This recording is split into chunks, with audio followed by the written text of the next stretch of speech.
प्यारे दोस्तों अस्सलाम वालेकुम। आप देख रहे हैं इरफानी वर्ल्ड यूट्यूब चैनल और मैं हूं मोहम्मद इरफान झारखंड। दोस्तों अयोध्या बाबरी के गढ़ में नया घमासान। प्यारे दोस्तों, एक स्टेट एक सूबा मुल्क हिंदुस्तान का जो एक लंबे अरसे तक भारत के केंद्र बिंदु बना रहा।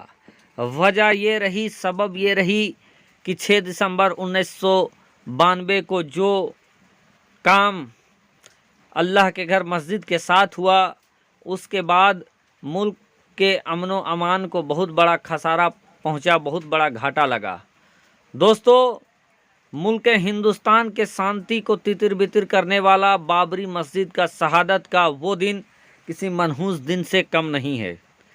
उस दिन के बाद जिस तरीके से अमनो अमान खंडित रहा और एक लंबे समय तक देश का मुद्दा बाबरी मस्जिद राम मंदिर बना रहा।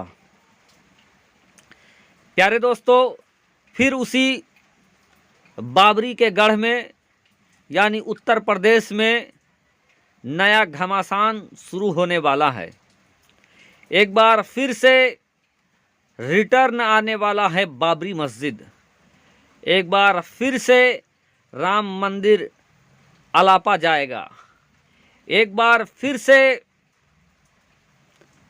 हिंदू मुस्लिम के बीच घमासान पक्का है।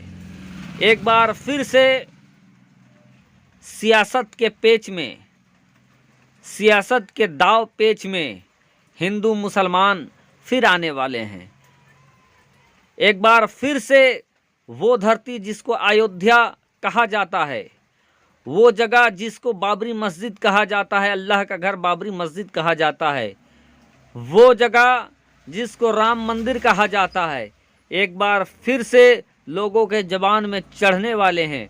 वजह क्या है, सबब क्या है, आगे पूरी जानकारी देंगे। उससे पहले आपसे अदबन गुजारिश करना चाहेंगे दोस्तों, अगर आप पहली बार मेरे YouTube चैनल इरफानी वर्ल्ड में विजिट कर रहे हैं, जल्दी से मेरे चैनल को कर लीजिए सब्सक्राइब और बेल के बटन को ऑन कर दें और ऑल नोटिफिकेशन, जी हाँ, ऑल नोटिफिकेशन का ऑप्शन लाजमी तौर पर ध्यान से दबा लें ताकि हर वीडियो का नोटिफिकेशन आप तक पहुंच सके। प्यारे दोस्तों, बाबरी मस्जिद के शहादत के बाद हिंदुस्तान के सियासत ने लंबे अरसे तक बाबरी मस्जिद और राम मंदिर के दाव पेच में लोगों को उलझाकर वोट हासिल करते रहें और चुनाव जीतते रहें। बड़ी बड़ी सियासत की पार्टियां कहां से कहां तक पहुंच गई।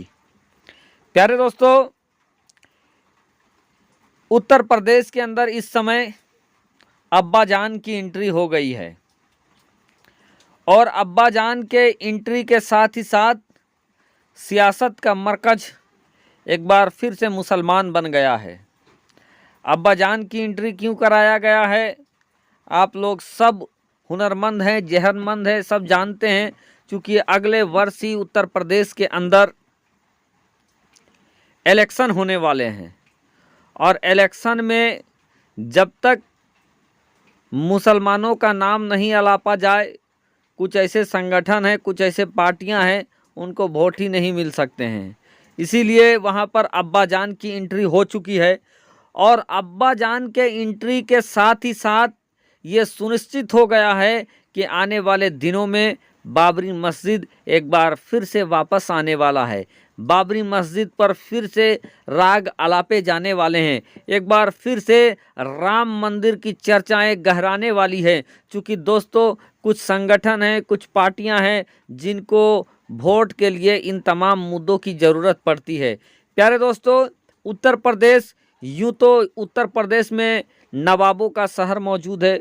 उत्तर प्रदेश में जानने वाले और हर तरीके के राजनीति को समझने वाले सभी लोग मौजूद हैं। लेकिन दोस्तों, उसी उत्तर प्रदेश में भक्तों की बहुत बड़ी टोली भी मौजूद है जो आने वाले वक्त में आपको फिर से इन्हीं मुद्दों पर वापस लाने वाली है। क्योंकि इलेक्शन के साथ साथ बाबरी मस्जिद का मुद्दा उछाला जाएगा, इलेक्शन के साथ साथ राम मंदिर का मुद्दा उछाला जाएगा और फिर उसी जख्म को दोहराने का काम किया जाएगा जो वक्त के साथ धीरे धीरे मिटता जा रहा है। चूँकि दोस्तों उत्तर प्रदेश की सियासत में हिंदू मुस्लिम मंदिर मस्जिद एक महत्वपूर्ण घटक बन गए हैं। ऐसा लगता है कि उत्तर प्रदेश के अंदर विकास अब कोई मुद्दा नहीं रह गया है, बल्कि विकास की जगह अब हिंदू मुस्लिम मंदिर मस्जिद रह गया है। खैर दोस्तों, सियासत अपनी जगह है और बाबरी मस्जिद राम मंदिर अपनी जगह है। बाबरी मस्जिद की ज़मीन पर बुलडोज़र चल गया, लोगों ने शेरों की तरह दहाड़ना स्टार्ट कर दिया, लेकिन तमाम दहाड़ धरे के धरे रह गए। जिस अल्लाह को घर को तोड़ा गया था, आज करीब 30 साल गुजर गए हैं, लेकिन अब भी वहाँ कोई दूसरे इबादतगाह का निर्माण नहीं हो पाया है।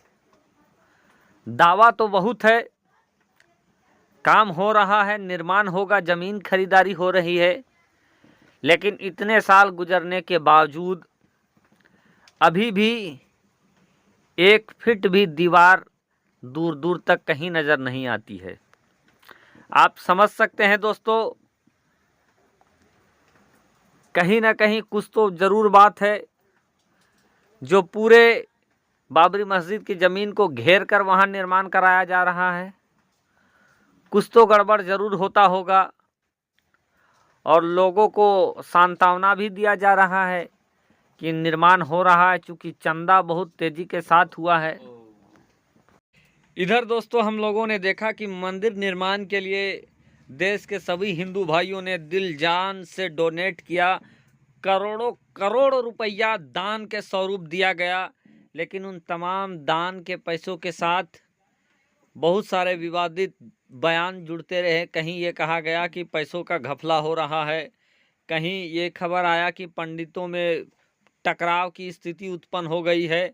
तो अपने आप में ज़मीन के खरीद फरोख्त में भी घपले का बयान सामने आता रहा।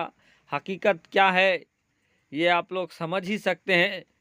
लेकिन 30 साल गुजर गया एक मस्जिद को तोड़े हुए, एक मस्जिद को शहीद किए हुए, लेकिन अब तक उस जगह पर कोई दूसरे इबादतगाह का ना बनना, ये अपने आप में भी एक बहुत बड़ा करिश्मा है। कब्जा चाहे किसी के पास हो, निर्माण चाहे कोई भी करा रहा हो, लेकिन हकीकत तो ये है कि 30 साल से ज़्यादा वक्त गुजर जाने के बाद उस ज़मीन पर, जिस ज़मीन पर मुसलमानों ने सजदा किया था, आज तक दूसरा इबादतगाह नहीं बन पाया है। उम्मीद करेंगे दोस्तों आने वाले वक्त में कुछ ऐसा होगा जो देश में अमन और शांति बहाल कर देगा।